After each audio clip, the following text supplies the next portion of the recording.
Hello दोस्त, आप कैसे हैं। मैं उम्मीद करता हूं आप अच्छे होंगे और लगातार आप मेरे वीडियो को देख भी रहे होंगे और कुछ न कुछ आप उससे सीख भी रहे होंगे।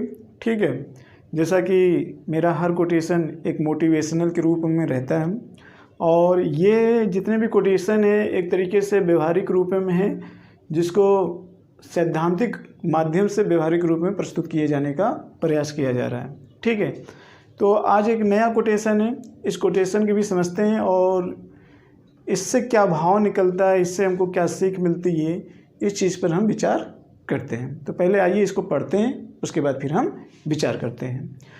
जब कोई चीज़ किसी को आसानी से मिल जाती है तो किसी व्यक्ति के द्वारा तो लेने वाले में से कुछ लोग तो कदर नहीं करते हैं। जब कोई चीज़ किसी को आसानी से मिल जाती है तो किसी व्यक्ति के द्वारा तो लेने वाले किसी व्यक्ति के द्वारा मिल जाती है तो लेने वाले में से कुछ लोग तो कदर नहीं करते हैं, कुछ लोग धन्यवाद करके निकल लेते हैं। लेकिन वही दूसरी तरफ जब कोई चीज़ आसानी से नहीं मिलता है तो वह मन्नत मांगता है या प्रार्थना करता है और कठिन परिश्रम भी करता है। ठीक है मित्र, और जब मिल जाता है तो वह सोचता है कि यह चीज़ हमेशा मेरा ही रहे और किसी का न हो, परंतु यह गलत है। कोई भी चीज़ हमेशा के लिए किसी की नहीं हो सकती है, इसलिए हर उस चीज़ को किसी न किसी को देना होगा जो उसके अनुकूल हो। ठीक, तो हम उम्मीद करते हैं इस चीज़ को आप पढ़ लिए होंगे। अब इसको समझने का प्रयास करते हैं। देखिए इसमें क्या है, इसमें ये बातें कही गई है कि जब कोई व्यक्ति किसी चीज़ को अचीव करता है, ध्यान से समझिएगा मित्र, जब कोई व्यक्ति किसी चीज़ को अचीव करता है और वो किसी को देना चाहता है। कुछ लोग ऐसे होते हैं जो उस चीज़ को इसलिए ग्रहण करते हैं ताकि वो दूसरे को दे सके। ग्रहण करने के लिए कुछ लोगों का अपना ही आनंद नहीं होता है, बल्कि दूसरे को भी आनंदित करना होता है। लेकिन जब देने वाला देता है तो उनमें से 3 टाइप के व्यक्ति उसको मिलते हैं। एक टाइप का व्यक्ति वो होता है मित्र जो प्राप्त करता है लेकिन उसका कोई मतलब नहीं समझता है, यानी कि कदर नहीं करता है। ध्यान से समझिएगा, वो कदर नहीं करता है। तो इससे बड़ा दुर्भाग्य इसका क्या होगा, इससे बड़ा किसी व्यक्ति का दुर्भाग्य क्या होगा। वही दूसरी तरफ कोई व्यक्ति जब ग्रहण करता है तो ज़्यादा कुछ नहीं, धन्यवाद करके निकल देता है। धन्यवाद करके निकल देता है। ठीक है, धन्यवाद करके निकल देता है, मतलब कहने का मतलब कि कहीं भी मिलेगा तो रिस्पेक्ट देगा कि कोई मुझे मिला था जो कहीं ना कहीं जिससे मुझे कुछ न कुछ सीख मिली थी। लेकिन ऐसे स्वभाव के व्यक्ति इस टाइप के भी होते हैं जो देने वाला होता है और जो धन्यवाद देता है उसके पास ऑलरेडी वो चीज़ें रहती है, फिर भी वो धन्यवाद देता है क्योंकि वो उसके महत्व को समझता है। ठीक है, तो धन्यवाद देने वाले में कुछ लोग के पास नहीं होता है इसलिए धन्यवाद देते हैं, कुछ लोग इसलिए धन्यवाद देते हैं क्योंकि कुछ लोग उसके महत्व को समझते हैं इसलिए धन्यवाद देते हैं। इस चीज़ को ध्यान रखिएगा। तीसरे टाइप का व्यक्ति वो होता है जो उस चीज़ के लिए मन्नत मांगता है, अपने इष्ट देवता से वो मन्नत मांगता है। जो भी वो मन्नत मांगता है, प्रार्थना करता है ईश्वर से कि हे प्रभु वो चीज़ मिल जाए। सिर्फ मन्नत नहीं मांगता है, वो कठिन परिश्रम भी करता है। बहुत सारे ऐसे लोग हैं जो किसी से कुछ हासिल करने के लिए कठिन परिश्रम भी करते हैं, लेकिन इनको आसानी से चीज़ें नहीं मिलती जितना आसानी से इनको मिल गई और इनको मिल गई। ये कठिन परिश्रम करता है।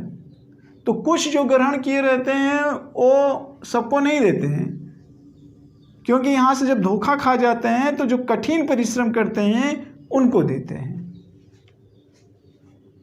क्योंकि यहाँ से प्रेरणा ले लेते हैं वो लोग। इसलिए जो कठिन परिश्रम करते हैं उनको देते हैं, चीटिंग नहीं करते हैं। चीटिंग इसलिए नहीं कर सकते हैं क्योंकि मैंने पहले ही कहा है कि कुछ लोग ऐसे होते हैं कि जो चीज़ें ग्रहण करते हैं वो दूसरे को देने के लिए ही करते हैं, लेकिन कठिन परिश्रम वाले को इसलिए देते हैं क्योंकि दो लोगों से उन्होंने क्या किया, चीटिंग खा लिया। तो जो जिसके अनुकूल होगा वह उसी को देता है। ध्यान से समझिएगा मित्र। तो ये जो कठिन परिश्रम है, यहाँ से प्रेरणा ले लिया तो जान गया कि ये इसके अनुकूल है, मुझे इसी को देना चाहिए, तो ये दे दिया। लेकिन इस कठिन परिश्रम करने वाले में कुछ व्यक्ति, दो टाइप के व्यक्ति आते हैं मित्र। वो दो टाइप के व्यक्ति कौन कौन से हैं?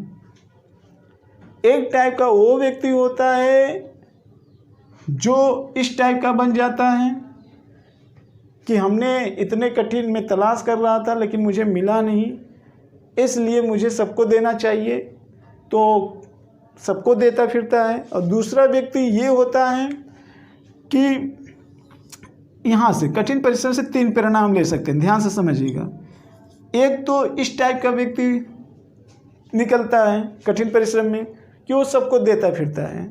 दूसरा टाइप का व्यक्ति वो इसी में से निकलता है कि यार मैंने इतना कठिन परिश्रम किया है तो मैं किसी से और ज़्यादा कठिन परिश्रम नहीं करवाऊँगा, हाँ जो थोड़ा सा अनुकूल हो गया उसको मैं दे दूँगा। हमारी बात समझ रहे होंगे?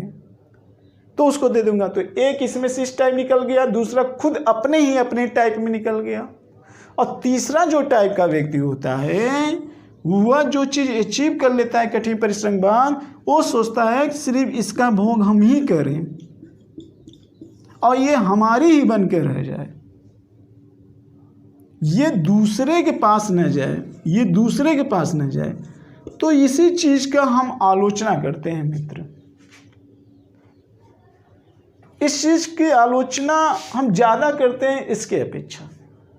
चलो जो कदर नहीं किया वो आज नहीं कल कदर करेगा, जो धन्यवाद थोड़ा दिया बहुत ज़्यादा दिया वो तो कुछ तो दिया,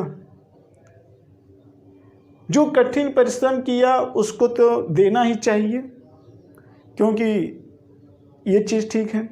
लेकिन इसमें जो ये टाइप का व्यक्ति है कि मुझे किसी को नहीं देना है, मुझे भोग करना है, चाहे कोई भी व्यक्ति हो, चाहे कदर न करने वाला हो, धन्यवाद भी न करने वाला हो, कठिन परिश्रम भी कर रहा हो, मन्नत भी मांगता हो, लेकिन हम नहीं देंगे। तो ये आपके बस में नहीं है कि आप किसी चीज़ को अचीव करने के बाद अपने आप को रोक सको, आपके बस में नहीं है, आपके बस में नहीं है। क्यों? इसके पीछे एक दर्शन छुपा हुआ है, बहुत बड़ा दर्शन छुपा हुआ है। तो इसीलिए मैं कह रहा हूँ ये गलत है। कोई भी चीज़ हमेशा के लिए किसी की नहीं हो सकती है, इसलिए हर उस चीज़ को किसी न किसी को देना होता है जो उसके अनुकूल हो। देना तो पड़ेगा। अगर आप इस तरीके की मानसिकता रखते हो तो आप उसको दो जो उसके अनुकूल हो, लेकिन देना तो पड़ेगा, देना तो पड़ेगा आपको। कारण ये है कि आप चाहकर भी उस चीज़ को नहीं रोक पाएंगे। क्यों? कारण ये है कि आपका अपना कर्म है तो दूसरे का भी अपना कर्म है। आप एक तरीके से सोचते हो कि हम न दें, लेकिन वहीं दूसरे टाइप के कुछ लोग होते हैं कि जो कर्म टाइप के होते हैं, जिनके पास अपना ज्ञान होता है, अपना ज्ञान होता है। और इस ज्ञान में कुछ बाज टाइप के भी होते हैं और कुछ हंस टाइप के होते हैं। तो मैं मानता हूं आप बाज से तो निपट सकते हो, लेकिन हंस से निपटना आपके लिए मुश्किल हो जाएगा। क्यों? क्योंकि इसको ये ज्ञान की देवी का वाहन है भाई, इसके अंदर बहुत सारी कला है। जो ज्ञान की देवी के साथ है उसके अंदर कला है, तो आप चाहकर भी नहीं रोक पाओगे, उसको नहीं रोक पाओगे। और रोकना भी चाहोगे तो फिर रोक भी लोगे तो अपने आप को माफ नहीं कर पाओगे। सब कुछ रहने के बाद भी हमेशा अपने आप की दुखी की अनुभूति करोगे, क्योंकि वो आपको इतना मजबूर कर देगा कि आपके अपने ही निगाहों में आपको झुक जाना पड़ेगा। तो ऐसे स्थिति में सब कुछ रहने के बाद क्या फायदा।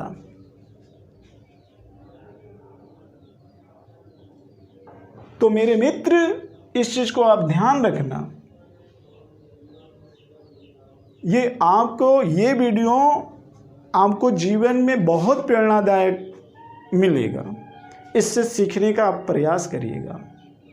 और जहाँ तक मैंने दर्शन की बात की है, दर्शन का मतलब ये होता है कि लोग कहते हैं, मुझे हंसी आ रही है इस बात पर थोड़ा से, कि हमारा आपका 7 जन्म तक रिश्ता बना रहेगा।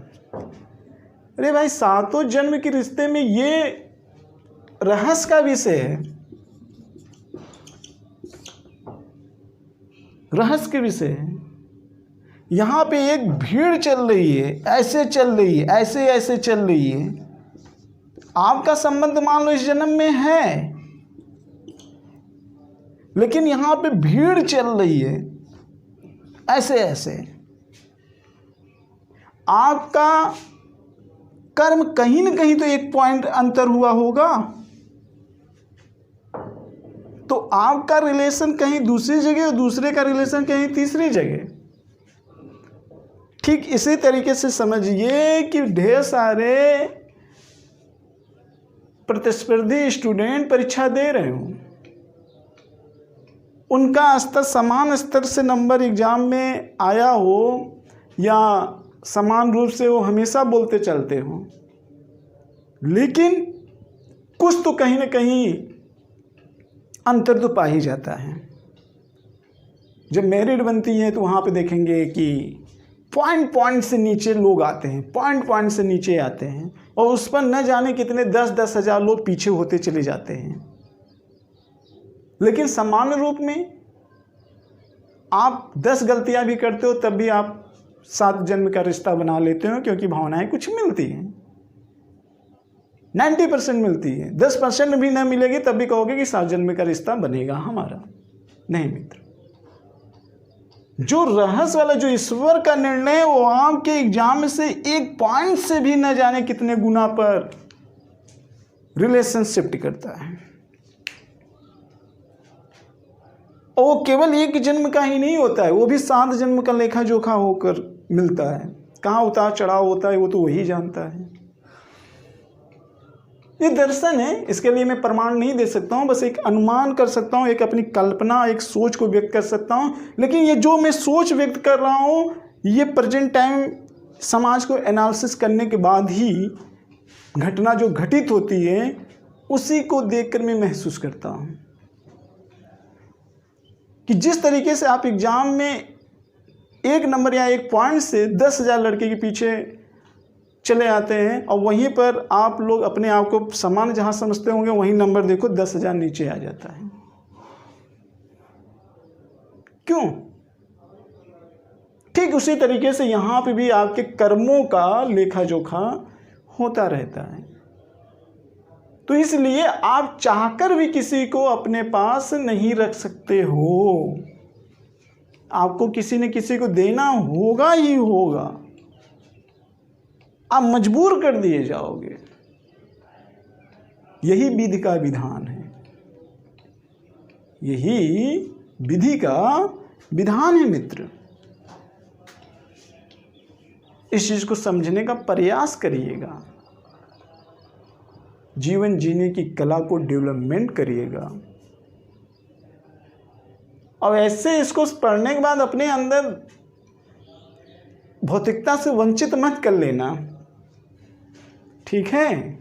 जीवन जियो, लेकिन सादगी भरा जीवन जियो, जीवन का हर आनंद लेते हुए जियो, लेकिन अप्रोच जो आपका होना चाहिए वो पूरी तरीके से वैज्ञानिक दृष्टिकोण होना चाहिए, पूरी तरीके से वैज्ञानिक दृष्टिकोण होना चाहिए।